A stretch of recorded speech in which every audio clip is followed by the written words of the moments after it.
Guillermo Nube, muy buenos días, gracias por estar con nosotros. Cuéntanos un poco sobre las funciones de esta escuela registral de la RENIEC. A ver, bueno, una primera cosa sobre el RENIEC, que es el RENIEC. Buen punto. Claro, es el registro nacional. Es el registro, así es. ¿Y por qué la gente le da por decirla? Es algo que a mí me intriga, pero una forma muy fácil de darse cuenta quién ha tenido un contacto más o menos cercano con el RENIEC y quién no es el uso del artículo. Yo supongo que debe ser por otras instituciones tipo, no sé, pues la SUNAT, la OMPE. Entonces, por extensión sale la RENIEC, pero es en realidad el RENIEC, que es el registro. Y no es pues una observación menor, puramente ni puramente gramatical, sino tiene que ver con esta idea de la cobrar conciencia de la importancia de un registro, ¿no? ¿Cuál es esa importancia de un registro? La importancia de un registro es que, bueno, en primer lugar le permite al Estado saber cuántos y quiénes somos en el territorio nacional, pero a los ciudadanos les permite también tener un elemento para garantizar los derechos. Te hago la siguiente referencia. Hoy día en los periódicos, por ejemplo, sale alguna noticia, no recuerdo dónde, una encuesta que dice que el 91% de los peruanos piensa que las leyes no se cumplen en el país. Es decir, hay un nivel de creencia en la legalidad más bien baja, ¿no es verdad? Las leyes pues no ejercitan los derechos, cumple sus deberes. Entonces, en un terreno así, ¿cómo es que tú puedes garantizar una cierta convivencia relativamente pacífica, haciendo que haya otra vía por la cual en efecto sí se admite la legalidad? Ese es el DNI. El Perú tiene esta paradoja que ya Susan, la abogada Susan lo señaló en la primera parte de esa entrevista, que es el Perú tiene el más alto índice de documentación de personas en América Latina, ¿no? Ah, sí, eso sí. Porque me habló de un 97%, pero no había hecho el cuadro comparativo. Digamos, formalmente, según el INEI es esa cantidad, 97%, pero en realidad es un poco menos, es 95.4%, algo por el estilo, pero es el más alto, y parte de eso se debe, cosa que extraña, porque, y es bien interesante, ¿no? Por un lado hay mucha referencia a cómo el Perú es un país que califica muy bajo en estas evaluaciones de PISA sobre la educación. Sin embargo, la documentación, que es una cosa escrita, tiene en el Perú el más alto índice de documentación. ¿Esto a qué se debe? En realidad, en fin, hay varias explicaciones, podemos ir avanzando algunas, pero yo diría que la central, sobre todo cuando uno lo compara con otros países, es por la autonomía constitucional que tiene el RENIEC, que hace que pueda tener una continuidad en sus planes de trabajo más allá de los cambios de gobierno o de los cambios de gabinete. El trabajo del RENIEC continúa, ¿no? Es un buen punto. Cuéntanos un poquito cómo es esa autonomía, es decir, se tiene una cabeza que se elige cierto tiempo, quién la coloca, ¿en qué consiste esta autonomía? A ver, en la discutida y discutible Constitución del 93, se establece es un sistema electoral constituido por 3 instituciones, que son el Jurado Nacional de Elecciones, la Oficina Nacional de Procesos Electorales y el RENIEC. Las 3 son constitucionalmente autónomas. Dentro de ese sistema electoral, la función del RENIEC es entregar el padrón de electores hábiles. ¿Esto por qué es importante? Igual aquí la comparación no sirve. Hace más o menos un año en Chile hubo elecciones municipales. Y en un distrito de Santiago, uno de los ciudadanos hábiles para votar era Salvador Allende.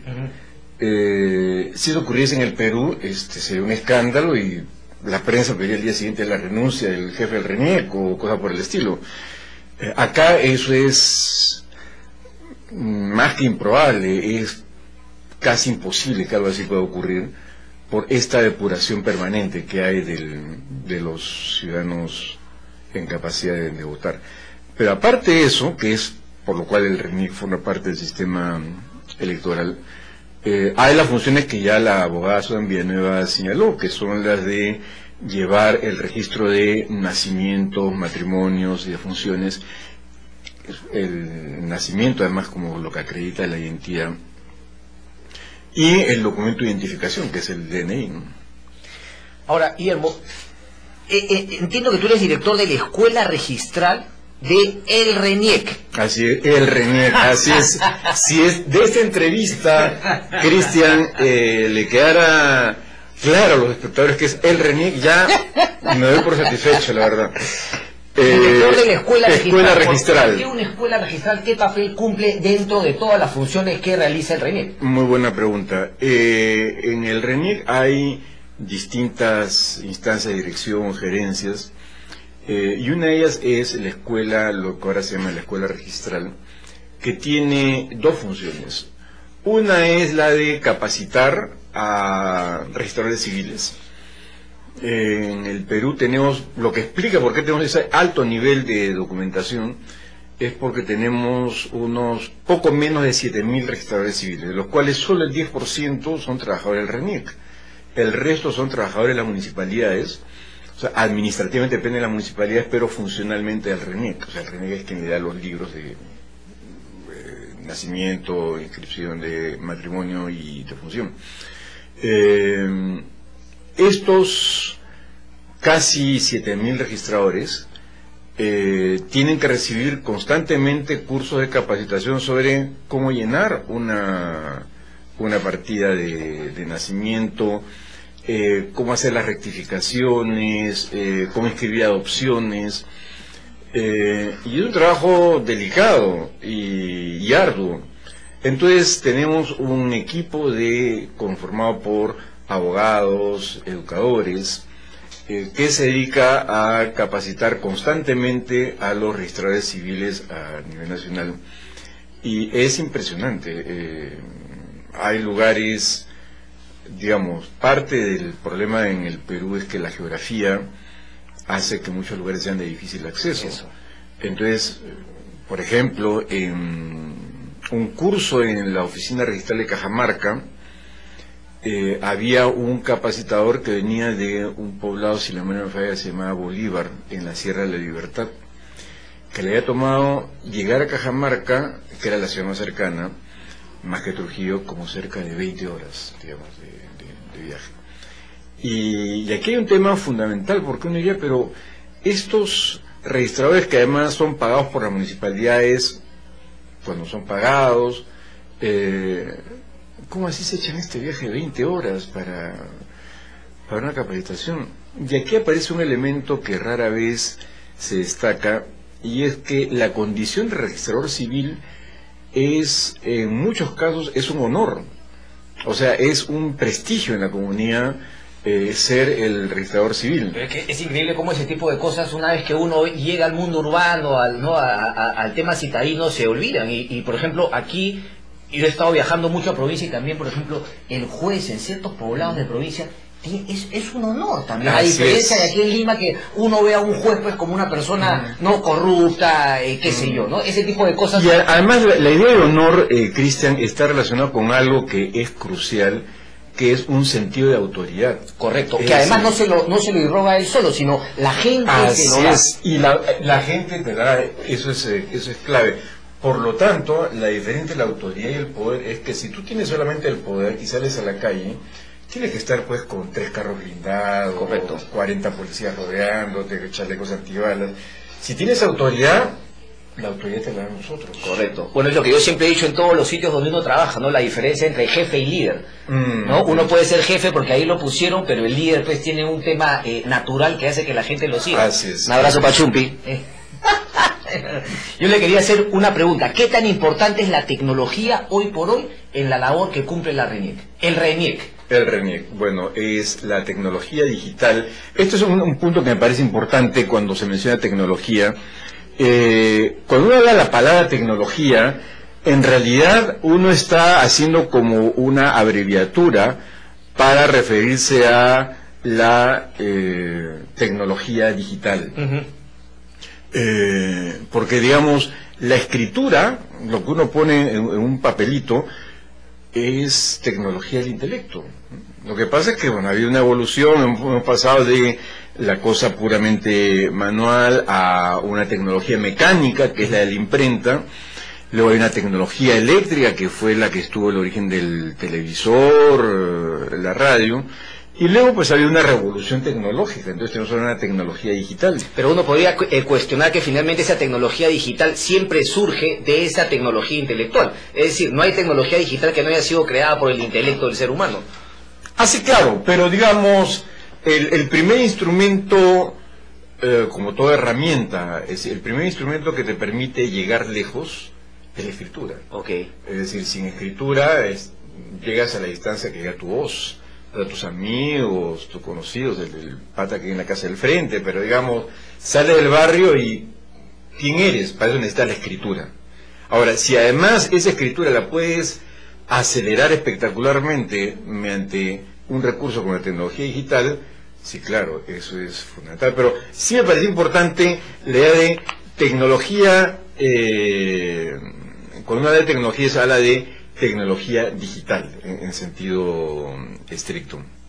Entonces, ¿de qué forma la digitalización o la tecnología digital facilita la documentación? Bueno, estamos en una fase de ir cada vez más digitalizando los registros de nacimiento, por ejemplo.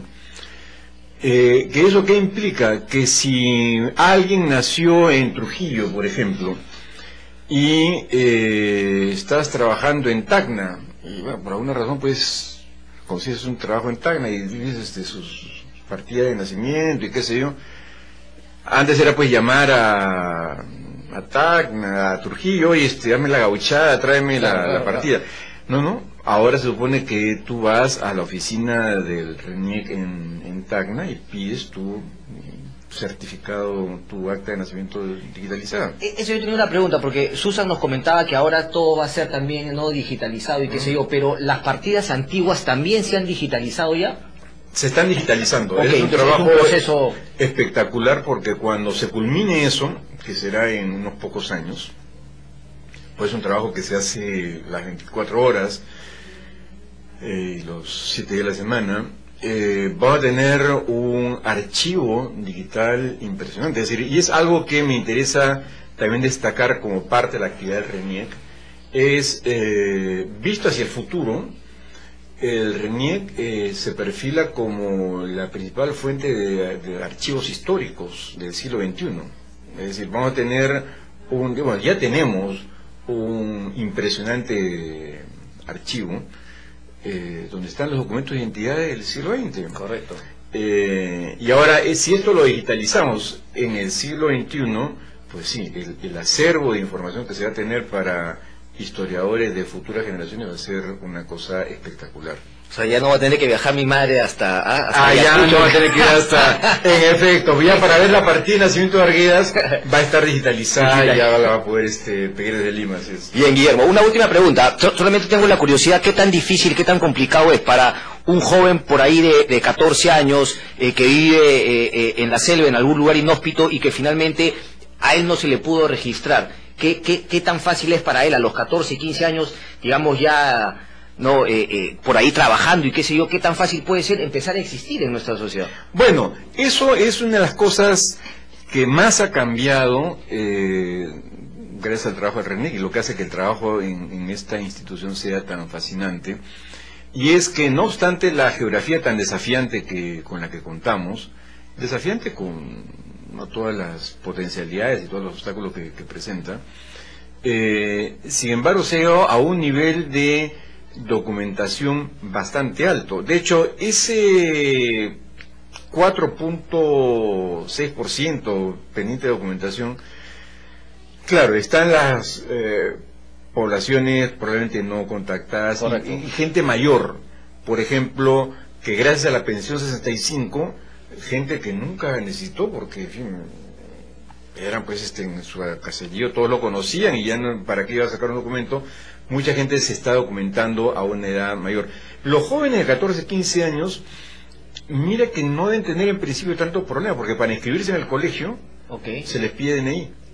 O sea que parte de lo que me parece interesante, ya esto iba con la pregunta, la observación inicial, de cómo somos un país donde, no obstante que la percepción de la población es que las leyes se cumplen muy poco, la conciencia de que se poseen derechos es cada vez más grande, y ahí el DNI además para niños, es crucial, porque eso vincula, el DNI infantil es clave para acceder a los servicios de salud y de educación.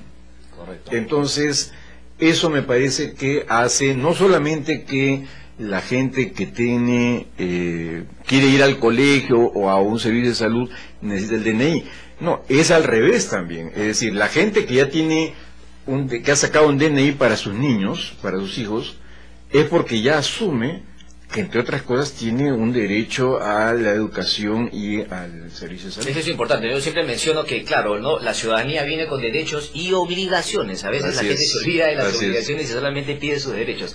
Esta para terminar. Ahora, pero es que el DNI, por definición, marca tus derechos y tus deberes. Correcto. O sea, porque mostrar un DNI es sujetarte a una formalidad, lo cual implica un cierto tipo de deberes. Porque si uno hace, eso, bueno, quizás no es el tema de la entrevista, Cristian, pero sería muy interesante dejarlo pendiente.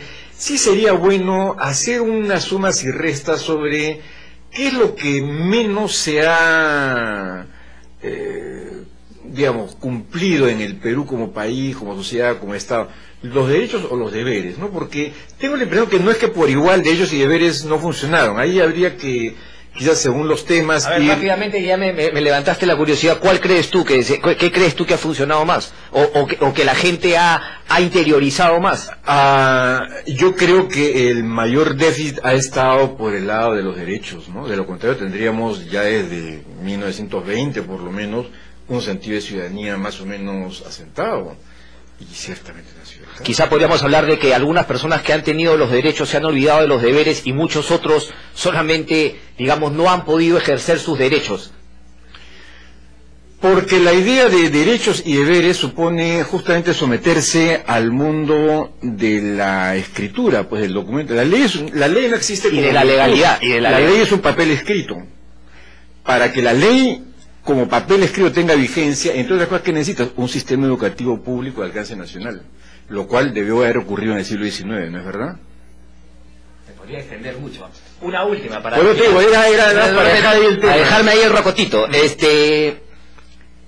¿Qué tanto colabora el sector privado con todo el tema de servicios para empujar un poco a que toda la gente esté registrada? Y hablo acá, el caso particular, cuando fui a vivir a Holanda, si es que tú no tienes un código que te da el seguro o te da el Estado holandés, tú simplemente no existes, no te trepas ni al tren, porque no hay un tema de que los bancos se han puesto de acuerdo, incluso un club donde quieres jugar fútbol también te pides un código por el cual tú existes. Sin ese código, entonces, en ese punto de vista, ¿qué tan integrado está el sector privado con la labor que cumple el RENIEC? A ver, bueno, ya legalmente existe un código único de identidad, y yo creo que la participación del sector privado, por ejemplo, en el lado de la banca, es fundamental. Además, con esta variante del DNI electrónico que se va a poder acceder a otros servicios, la propia banca va a estar muy interesada en difundir esto. Entonces, sí me parece que, digamos, no es que sea una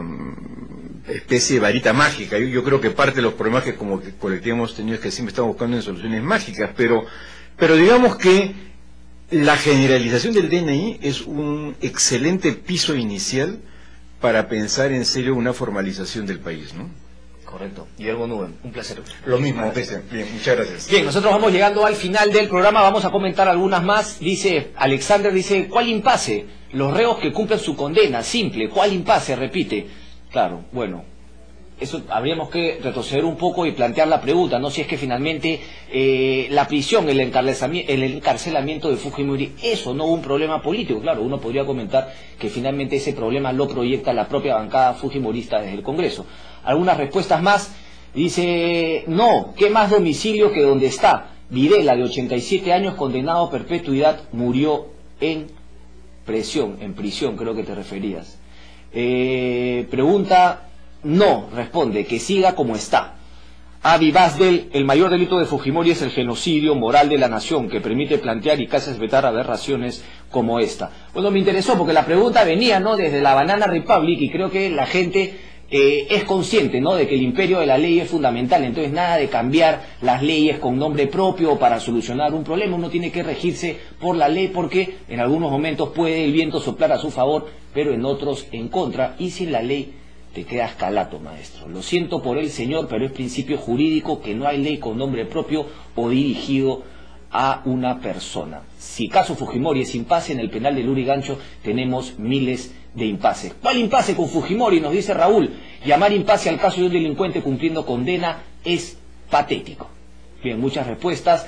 Hoy día vamos a plantear otra pregunta respecto al caso de la denuncia de Jaime Antezana y los probables narcocongresistas, como él los ha mencionado. ¿Qué debían hacer los partidos políticos? ¿Usted confía a priori en que los partidos políticos o las agrupaciones, a mí eso de partidos, todavía estamos lejos, ¿no?, de tener partidos políticos, de que las agrupaciones han hecho su trabajo y tienen la seguridad de que no hay ningún congresista con temas de crímenes pendientes, con faltas, con irregularidades vinculados al narcotráfico, porque parece, por la reacción destemplada de los congresistas frente a las declaraciones de Antezana, que ellos están 100% seguros que ningún congresista tiene ningún entripado. ¿Usted también pone las manos al fuego por sus congresistas? Lo conversamos el día de mañana. Nos vemos. Chao, chao.